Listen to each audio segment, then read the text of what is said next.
ओम शांति। 19 फरवरी 2025 बाबा के महावाक्य।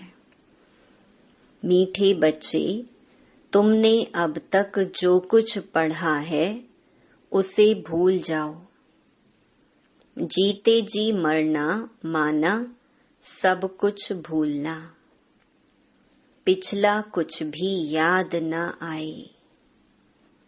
प्रश्न, जो पूरा जीते जी मरे हुए नहीं हैं, उनकी निशानी क्या होगी? उत्तर, वह बाप से भी आर्ग्यू करते रहेंगे, शास्त्रों का मिसाल देते रहेंगे। जो पूरा मर गए वह कहेंगे, बाबा जो सुनाते वही सच है। हमने आधा कल्प जो सुना वह झूठ ही था, इसीलिए अब उसे मुख पर भी ना लाए। बाप ने कहा है, हियर नो इविल। गीत ओम नमो शिवाय। ओम शांति। बच्चों को समझाया गया है, जब शांति में बिठाते हो जिसको निष्ठा अक्षर दिया है, यह ड्रिल कराई जाती है। अब बाप बैठ रूहानी बच्चों को समझाते हैं कि जो जीते जी मरे हैं, कहते हैं हम जीते जी मर चुके हैं। जैसे मनुष्य मरता है तो सब कुछ भूल जाता है, सिर्फ संस्कार रहते हैं। अभी तुम भी बाप का बनकर दुनिया से मर गए हो। बाप कहते हैं, तुम्हारे में भक्ति के संस्कार थे, अब वह संस्कार बदल रहे हैं, तो जीते जी तुम मरते हो ना। मरने से मनुष्य पढ़ा हुआ सब कुछ भूल जाता है, फिर दूसरे जन्म में नए सिर पढ़ना होता है। बाप भी कहते हैं, तुम जो कुछ पढ़े हुए हो वह भूल जाओ, तुम तो बाप के बने हो ना। मैं तुमको नई बात सुनाता हूँ, तो अब वेद, शास्त्र, ग्रंथ, जप, तप आदि यह सब बातें भूल जाओ। इसीलिए ही कहा है, hear no evil, see no evil. यह तुम बच्चों के लिए हैं। कई बहुत शास्त्र आदि पढ़े हुए हैं, पूरा मरे नहीं हैं तो फालतू आर्ग्यू करेंगे। मर गए फिर कभी आर्ग्यू नहीं करेंगे, कहेंगे बाप ने जो सुनाया है वही सच है, बाकी बातें हम मुख पर क्यों लाएं? बाप कहते हैं, यह मुख में लाओ ही नहीं। Hear no evil. बाप ने डायरेक्शन दिया ना, कुछ भी सुनो नहीं। बोलो अभी हम ज्ञान सागर के बच्चे बने हैं, तो भक्ति को क्यों याद करें? हम एक भगवान को ही याद करते हैं। बाप ने कहा है, भक्ति मार्ग को भूल जाओ। मैं तुमको सहज बात सुनाता हूँ कि मुझ बीज को याद करो, तो झाड़ सारा बुद्धि में आ ही जाएगा। तुम्हारी मुख्य है गीता, गीता में ही भगवान की समझानी है। अब ये है नई बातें। नई बात पर हमेशा ज्यादा ध्यान दिया जाता है भी बड़ी सिंपल बात। सबसे बड़ी बात है याद करने की। घड़ी घड़ी कहना पड़ता है, मन मना भव। बाप को याद करो, यही बहुत गुहिया बातें हैं, इसमें ही विघ्न पड़ते हैं। बहुत बच्चे हैं जो सारे दिन में 2 मिनट भी याद नहीं करते। बाप का बनते भी अच्छा कर्म नहीं करते, तो याद भी नहीं करते, विकर्म करते रहते हैं। बुद्धि में बैठता ही नहीं है, तो कहेंगे यह बाप की आज्ञा का निरादर है।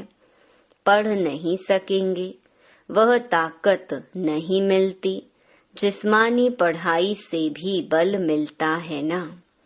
पढ़ाई है सोर्स ऑफ इनकम, शरीर निर्वाह होता है, सो भी अल्प काल के लिए। कई पढ़ते पढ़ते मर जाते हैं तो वह पढ़ाई थोड़े ही साथ ले जाएंगे। दूसरा जन्म ले फिर नए सिर पढ़ना पड़े। यहाँ तो तुम जितना पढ़ेंगे वह साथ ले जाएंगे, क्योंकि तुम प्रारब्ध पाते हो दूसरे जन्म में। बाकी तो वह सब है ही भक्ति मार्ग। क्या क्या चीजें हैं ये कोई नहीं जानते। रूहानी बाप तुम रूहों को बैठ ज्ञान देते हैं। एक ही बार बाप सुप्रीम रूह आकर रूहों को नॉलेज देते हैं, जिससे विश्व के मालिक बन जाते हो। भक्ति मार्ग में स्वर्ग थोड़े ही होता है। अभी तुम धनी के बने हो। माया कई बार बच्चों को भी निधन का बना देती है। छोटी छोटी बातों में आपस में लड़ पड़ते हैं। बाप की याद में नहीं रहते तो निधन के हुए ना। निधन का बना तो जरूर कुछ न कुछ पाप कर्म कर देंगे। बाप कहते हैं मेरा बनकर मेरा नाम बदनाम ना करो। एक दो से बड़ा प्यार से चलो, उल्टा सुल्टा बोलो मत। बाप को ऐसी ऐसी अहिल्याएं, कुब्जाएं, भीलनियों का भी उद्धार करना पड़ता है। कहते हैं भीलनी के बेर खाए। अब ऐसे ही भीलनी के थोड़े ही खा सकते हैं। भीलनी से जब ब्राह्मणी बन जाती है तो फिर क्यों नहीं खाएंगे। इसीलिए ब्रह्मा भोजन की महिमा है। शिव बाबा तो खाएंगे नहीं, वह तो अभोक्ता है। बाकी यह रथ तो खाते हैं ना। तुम बच्चों को कोई से आर्ग्यू करने की दरकार नहीं है। हमेशा अपना सेफ साइड रखना चाहिए। अक्षर ही दो बोलो, शिव बाबा कहते हैं। शिव बाबा को ही रुद्र कहा जाता है। रुद्र ज्ञान यज्ञ से विनाश ज्वाला निकली तो रुद्र भगवान हुआ ना। श्री कृष्ण को तो रुद्र नहीं कहेंगे। विनाश भी कोई श्री कृष्ण नहीं कराते। बाप ही स्थापना विनाश पालना कराते हैं। खुद कुछ नहीं करते, नहीं तो दोष पड़ जाए। वह है करन करावन हार। बाप कहते हैं हम कोई कहते नहीं हैं कि विनाश करो। यह सारा ड्रामा में नूंधा हुआ है। शंकर कुछ करता है क्या? कुछ भी नहीं। ये सिर्फ गायन है कि शंकर द्वारा विनाश। बाकी विनाश तो वह आपे ही कर रहे हैं। यह अनादि बना हुआ ड्रामा है जो समझाया जाता है। रचयिता बाप को ही सब भूल गए हैं। कहते हैं गॉड फादर रचयिता है, परंतु उनको जानते ही नहीं। समझते हैं कि वह दुनिया क्रिएट करते हैं। बाप कहते हैं मैं क्रिएट नहीं करता हूँ, मैं चेंज करता हूँ। कलयुग को सतयुग बनाता हूँ। मैं संगम पर आता हूँ, जिसके लिए गाया हुआ है सुप्रीम ऑस्पिशियस युग। भगवान कल्याणकारी है, सबका कल्याण करते हैं, परंतु कैसे और क्या कल्याण करते हैं ये कुछ जानते नहीं। अंग्रेजी में कहते हैं लिबरेटर गाइड, परंतु उनका अर्थ थोड़े ही समझते हैं। कहते हैं भक्ति के बाद भगवान मिलेगा, सद्गति मिलेगी। सर्व की सद्गति तो कोई मनुष्य कर ना सके, नहीं तो परमात्मा को पतित पावन सर्व का सद्गति दाता क्यों गाया जाए। बाप को कोई भी जानते नहीं, निधन के हैं। बाप से विपरीत बुद्धि है, अब बाप क्या करे? बाप तो खुद मालिक हैं। उनकी शिव जयंती भी भारत में मनाते हैं। बाप कहते हैं, मैं आता हूँ भक्तों को फल देने। आता भी भारत में हूँ। आने के लिए मुझे शरीर तो जरूर चाहिए ना। प्रेरणा से थोड़े ही कुछ होगा। इनमें प्रवेश कर इनके मुख द्वारा तुमको ज्ञान देता हूँ।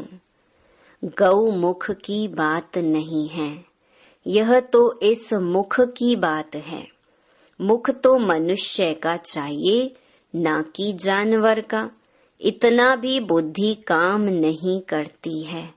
दूसरे तरफ फिर भागीरथ दिखाते हैं। वह कैसे और कब आते हैं जरा भी किसको पता नहीं है। तो बाप बच्चों को बैठ समझाते हैं कि तुम मर गए तो भक्ति मार्ग को एकदम भूल जाओ।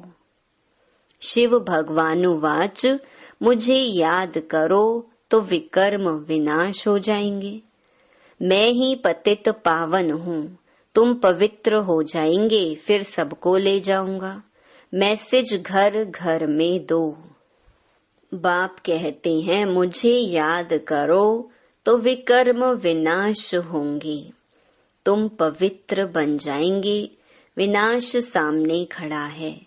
तुम बुलाते भी हो, हे पतित पावन आओ। पतितों को पावन बनाओ, राम राज्य स्थापन करो। रावण राज्य से मुक्त करो।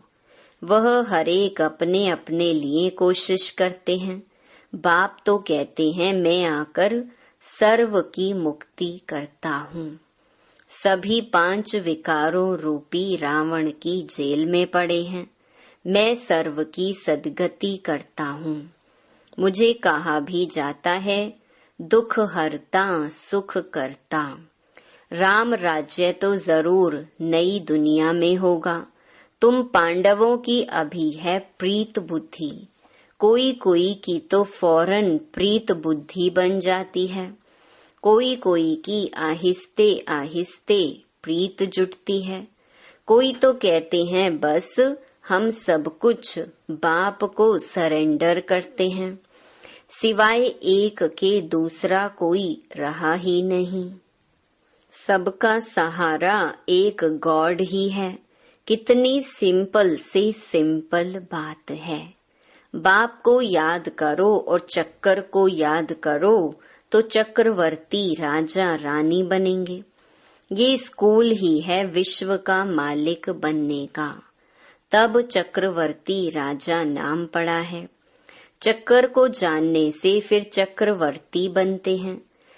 यह बाप ही समझाते हैं। बाकी आर्ग्यू कुछ भी नहीं करनी है। बोलो, भक्ति मार्ग की सब बातें छोड़ो। बाप कहते हैं, सिर्फ मुझे याद करो। मूल बात ही यह है। जो तीव्र पुरुषार्थी होते हैं वह जोर से पढ़ाई में लग जाते हैं। जिनको पढ़ाई का शौक होता है वह सवेरे उठकर पढ़ाई करते हैं। भक्ति वाले भी सवेरे उठते हैं। नौधा भक्ति कितनी करते हैं। जब सिर काटने लगते हैं तो साक्षात्कार होता है। यहाँ तो बाबा कहते हैं, यह साक्षात्कार भी नुकसान कारक है। साक्षात्कार में जाने से पढ़ाई और योग दोनों बंद हो जाते हैं। टाइम वेस्ट हो जाता है। इसीलिए ध्यान आदि का शौक तो बिल्कुल नहीं रखना है। यह भी बड़ी बीमारी है जिससे माया की प्रविष्टा हो जाती है। जैसे लड़ाई के समय न्यूज़ सुनाते हैं तो बीच में ऐसी कुछ खराबी कर देते हैं जो कोई सुन ना सके। माया भी बहुतों को विघ्न डालती है। बाप को याद करने नहीं देती है। समझा जाता है इनकी तकदीर में विघ्न है। देखा जाता है कि माया की प्रवेशता तो नहीं है। बेकायदे तो नहीं कुछ बोलते हैं तो फिर झट बाबा नीचे उतार देंगे। बहुत मनुष्य कहते हैं हमको सिर्फ साक्षात्कार हो तो इतना सब धन माल आदि हम आपको दे देंगे। बाबा कहते हैं यह तुम अपने पास ही रखो। भगवान को तुम्हारे पैसे की दरकार क्या रखी है। बाप तो जानते हैं इस पुरानी दुनिया में जो कुछ है सब भस्म हो जाएगा। बाकी क्या करेंगे। बाबा पास तो फुरी फुरी माना बूंद बूंद तालाब हो जाता है। बाप के डायरेक्शन पर चलो, हॉस्पिटल कम यूनिवर्सिटी खोलो, जहाँ कोई भी आकर विश्व का मालिक बन सके। 3 पैर पृथ्वी में बैठ तुमको मनुष्य को नर से नारायण बनाना है, परंतु 3 पैर पृथ्वी के भी नहीं मिलते हैं। बाप कहते हैं मैं तुमको सभी वेदों शास्त्रों का सार बताता हूँ। ये शास्त्र हैं सब भक्ति मार्ग के। बाबा कोई निंदा नहीं करते हैं, ये तो खेल बना हुआ है। यह सिर्फ समझाने के लिए कहा जाता है तो फिर भी खेलना। खेल की हम निंदा नहीं कर सकते हैं। हम कहते हैं ज्ञान सूर्य, ज्ञान चंद्रमा, तो फिर वह चंद्रमा आदि में जाकर ढूंढते हैं। वहाँ कोई राजाई रखी है क्या। जापानी लोग सूर्य को मानते हैं, हम कहते हैं सूर्यवंशी। वह फिर सूर्य की बैठ पूजा करते हैं, सूर्य को पानी देते हैं। तो बाबा ने बच्चों को समझाया है कोई बात में जास्ती आर्ग्यू नहीं करनी है। बात ही एक सुनाओ। बाप कहते हैं माँ मेकम याद करो तो पावन बनेंगे। अभी रावण राज्य में सभी पतित हैं, परंतु अपने को पतित कोई मानते थोड़े ही हैं। बच्चे, तुम्हारी एक आंख में शांति धाम, एक आंख में सुख धाम, बाकी इस दुख धाम को भूल जाओ। तुम हो चैतन्य लाइट हाउस। अभी प्रदर्शनी में भी नाम रखा है भारत द लाइट हाउस, लेकिन वह कोई थोड़े ही समझेंगे। तुम अभी लाइट हाउस हो ना। पोर्ट पर लाइट हाउस स्टीमर को रास्ता बताते हैं। तुम भी सबको रास्ता बताते हो मुक्ति और जीवन मुक्ति धाम का। जब कोई भी प्रदर्शनी में आते हैं तो बहुत प्रेम से बोलो गॉड फादर तो सबका एक है ना। गॉड फादर या परम पिता कहते हैं कि मुझे याद करो तो जरूर मुख द्वारा कहेंगे ना। ब्रह्मा द्वारा स्थापना, हम सब ब्राह्मण ब्राह्मणियां हैं।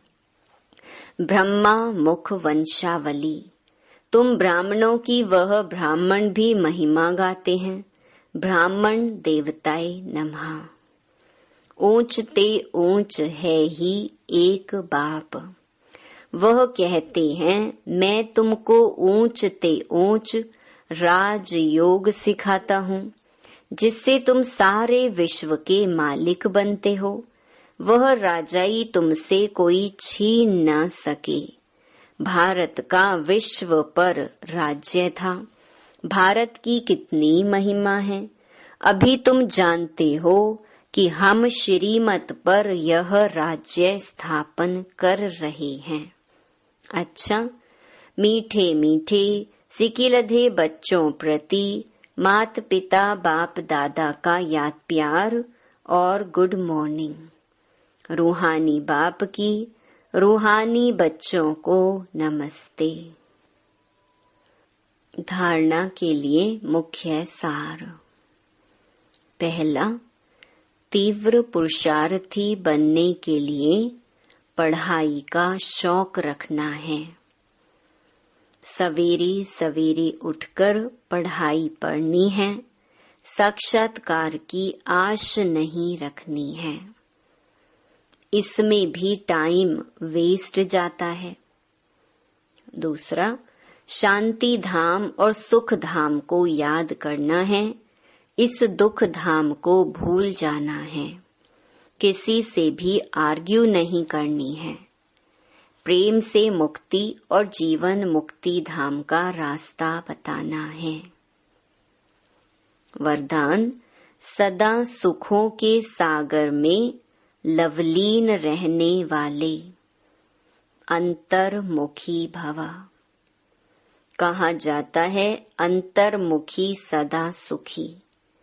जो बच्चे सदा अंतर्मुखी भव का वरदान प्राप्त कर लेते हैं, वह बाप समान सदा सुख के सागर में लवलीन रहते हैं।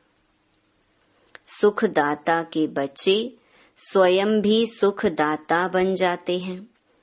सर्व आत्माओं को सुख का ही खजाना बांटते हैं। तो अब अंतर्मुखी बन ऐसी संपन्न मूर्ति बन जाओ जो आपके पास कोई भी किसी भी भावना से आए, अपनी भावना संपन्न करके जाए। जैसे बाप के खजाने में अप्राप्त कोई वस्तु नहीं, वैसे आप भी बाप समान भरपूर बनो। स्लोगन, रूहानी शान में रहो तो कभी भी अभिमान की फीलिंग नहीं आएगी। अव्यक्त इशारे, अपने को सदैव अंडरग्राउंड अर्थात अंतर्मुखी बनाने की कोशिश करो। अंडरग्राउंड भी सारी कारोबार चलती है, वैसे अंतर्मुखी होकर भी कार्य कर सकते हैं।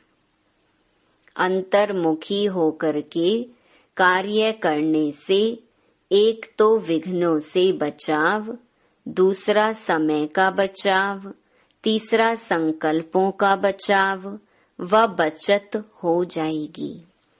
एकांतवासी भी और साथ साथ रमणीकता भी इतनी ही हो। अच्छा, ओम शांति।